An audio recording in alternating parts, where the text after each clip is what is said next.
ANP,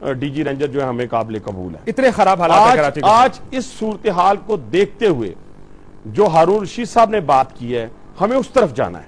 اور وہ کیا ہے؟ دیکھیں ایک شخص نے 10,000 اپنے بھرتی کر لیے پولیس کے اندر, 3 لاکھ اس نے اسلحے کے لائسنس دے دیے.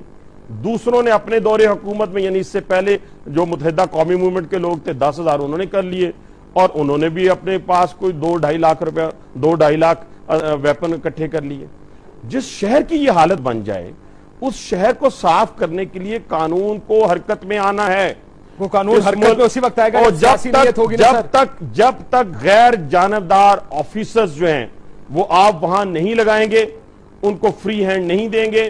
جیسے انہوں نے مثال دی آپ کو اس ایکشن کی جہاں پہ اپنے ہی گورنر کو پاکستان مسلم لیگ نون نے جو ہے اپنے وزیر اعلیٰ کو برطرف کر کے گورنر راج قائم کیا, اور پھر وہاں کی انتظامیہ کو فری ہینڈ دیا, اور اس کے نتائج جو بھی آئے, میں یہ نہیں کہتا کہ 100% آئے, میں کہتا ہوں 75% آئے, 80% آئے.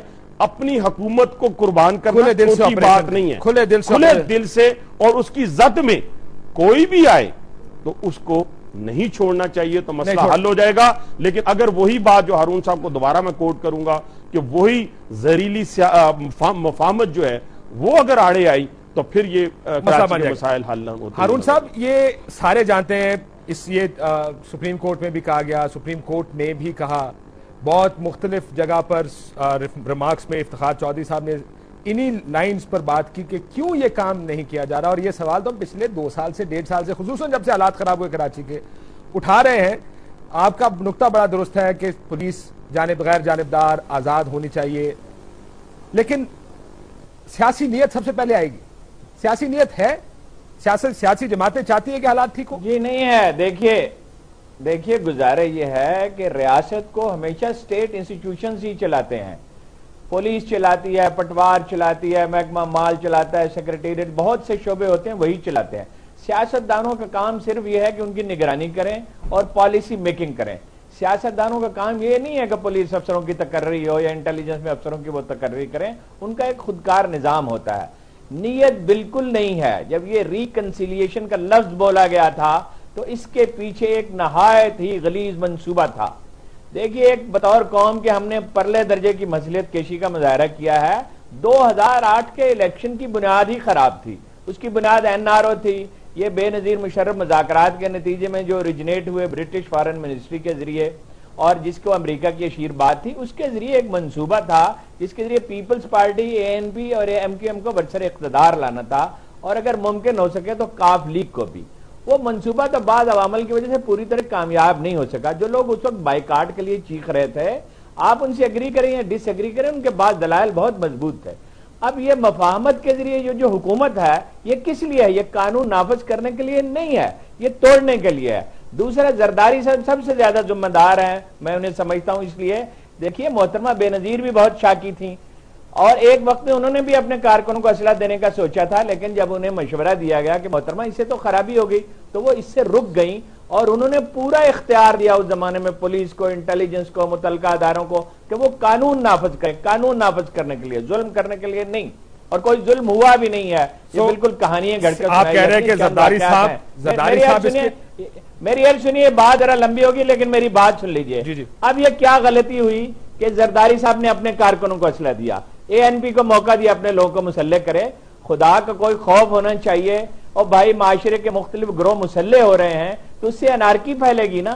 اب صورتحال یہ ہے, یہ فوج کی ذمہ داری ہے, براہ راست فوج کی ذمہ داری, اسٹیبلشمنٹ کی ذمہ داری ہے, اور حکومت کی ذمہ داری ہے کہ یہ اسلحہ واپس لے اور ہر ایک کو بتائے کہ اسے قانون کی پابندی کرنی ہوگی. اور اگر کرنا چاہتے ہیں کاشف صاحب, میں بار بار آپ سے کہتا ہوں, گورنر راج نافذ کرنا ہوگا, اور وہ کوئی ریسپیکٹڈ گورنر ہو, انصاف کرنے والا آدمی ہو, وہ اپنی پولیس ٹیم بنائے, انٹیلیجنس کو ایکٹیویٹ کیا جائے, اور اسی سے انصاف آئے گا, ورنہ یہ عارضی حال ہوگا اور یہ پھر خرابی پیدا ہو جائے گی. اور یہ جو نسرین جلیل صاحبہ کے خط کا ذکر کیا, اس میں بھی لکھا ہے کہ کراچی میں جو وائلنس ہے وہ پیپلز پارٹی کی پروٹیکشن, ان کی زیر سایہ, ان کی نگرانی میں یہ وائلنس چل رہا ہے. ڈاکٹر عامر لیاقت حسین صاحب آپ بتائیے گا, بالکل وہ ذمہ دار سیریس ہے یہ سیاستدان کراچی کو صاف کرنے کے لیے, کراچی کو ٹھیک کرنے کے لیے؟ نہیں کاشف بھائی, بہت افسوس کے ساتھ کہنا پڑتا ہے کہ بالکل سیریس نہیں ہے, اور کسی میں بھی سنجیدگی کا عنصر نہیں پایا جاتا ہے. میں نے آپ ہی کے پروگرام میں پہلے کہا تھا, آج میں پھر یہ بات کہوں گا اور ایک مرتبہ پھر مطالبے کی حیثیت میں کہوں گا کہ فوری طور پر کراچی کی صورتحال کو بہتر بنانے کا صرف ایک طریقہ ہے کہ فوج کو یہاں پر آئینی حدود کے اندر رہتے ہوئے، میں پھر آئی ریپیٹ کہ میں یہ نہیں کہتا ہوں، جب میں فوج کی بات کرتا ہوں تو اس کا مطلب یہ نہیں ہوتا کہ میں فوجی حکومت کی بات کر رہا ہوں، میں یہ کہتا ہوں کہ آئینی حدود میں رہتے ہوئے، جیسے آپ نے وزیرستان میں فوج کو بھیجا، جیسے آپ نے سوات میں فوج کو بھیجا، اور اب تو ڈی جی رینجرز کہہ چکے ہیں کہ وزیرستان سے بھی زیادہ صورتحال یہاں خطرناک ہے، تو کیوں فوج یہاں پر نہیں آ جاتی؟ جس شہر میں ہینڈ گرینیڈ پھینکے جا رہے ہوں، مارٹر گنیں استعمال ہو رہی ہوں، گولہ بارود راکٹ لانچرز جہاں پر چلائے جا رہے ہوں، تو یہاں پر فوجی ٹرکس کیوں نہیں آ سکتے؟ کیا نیٹو کے ٹرکس یہاں پر آئیں گے؟ سب سیاسی جماعتوں کے ہماری اپنی فوج کے ٹرک یہاں پر آ جائیں۔ یہ بھی کہا گیا آج کہ سب سیاسی جماعتوں کے ملیٹنٹ ونگز کام کر رہے ہیں۔ اب سب جماعتوں کے ملیٹنٹ ونگز ہوں گے تو کون سی جماعت آپریشن کرنا چاہے گی؟ دیکھ کرنا تو کوئی بھی، دیکھیں کوئی بھی ایکسپٹ تو نہیں کرے گا، اور ظاہر ہے کہ سچویشن بڑی گمبھیر ہے یہاں پر، لیکن یہاں پر میں آپ کو ایک نفسیاتی بات بتاؤں، اور نفسیاتی اثر ہوتا ہے کہ جب فوج کو دیکھتے ہیں، جب فوجی ٹرک ہوتے ہیں، فوجی وردی ہوتی ہے، فوجی جوان جب شہر کی گلیوں میں گشت کرتے ہیں تو ایک خوف طاری ہوتا ہے، یہ ایک نفسیاتی بات ہے، اور یقیناً جب گھر گھر تلاشی ہوگی، اسلحہ لیا جائے گا، گھروں میں گھسا جائے گا، اور یہ جو ویپن ہے چاہے وہ جائز ہے یا ناجائز ہے، جب گھروں سے برآمد ہوگا تو صورتحال میں بہتری آئے گی۔ کاشف بھائی یہ نہیں ہے کہ نہیں ہو پائی، بہتری آئے گی۔ آپ کی جماعت کی طرح سے دیکھیں کاشف، میں ایک بات کہنا چاہتا ہوں، آپ کی انوگریشنز چل رہی ہیں، یلو کیب کی یہ کر رہے ہیں، لیکن کراچی میں اتنے حالات خراب ہیں۔ صدر صاحب نے بھی یہ مشورہ دیا سر، اتنے جو حالات خراب بات ہے ابھی ہمارے تمام پارٹیسپینٹ نے کی وہ لیڈرشپ نے پہلے دن سے کی ہے، اور میں دوبارہ دہرا دیتا ہوں، عامر صاحب کی اپنی رائے اپنی جگہ ٹھیک ہے، لیکن ہم یہ کہہ رہے ہیں کہ پہلے ان کی نیتوں کو تو جانو، کیا یہ ایسا کام کرنے کے لیے تیار ہیں؟ اگر تیار ہیں تو پھر ان کو سب سے پہلے غیر جانبدارانہ ایڈمنسٹریشن جو ہے، انتظامیہ جو ہے وہ دیں، اس کو ٹاسک دیں، اور یہ جو رینجر آپ نے رکھی ہوئی ہے، یہ جو وہاں پہ آپ کی پولیس ہے، جب تک آپ اس سے کالی بھیڑوں کو ختم نہیں کریں گے، اپنے لوگوں کو اب لیاری میں کیا 10,000 وہ جو انہوں نے ریکروٹ کیے ہیں وہ جا کے آپریشن کر سکتی ہیں؟ کیا 90 پہ جو اس سے پہلے بھرتی کیے گئے ہیں وہ جا کے 90 میں یا کسی اور ان کی علاقے کے اندر جا کے آپریشن کر سکتے ہیں؟ پہلے آپ یہ کام کریں، جو آپ کے پاس آلریڈی آپ کے پاس ایڈمنسٹریشن موجود ہے، قانونی طور پہ کانسٹیٹیوشنلی آپ کے پاس ادارے موجود ہیں، اور انسٹیٹیوشنز کو جیسے انہوں نے ہارون صاحب نے کہا وہی اسٹیٹ کو چلاتے ہیں، ان کو تو موقع دیں بھرپور طریقے سے۔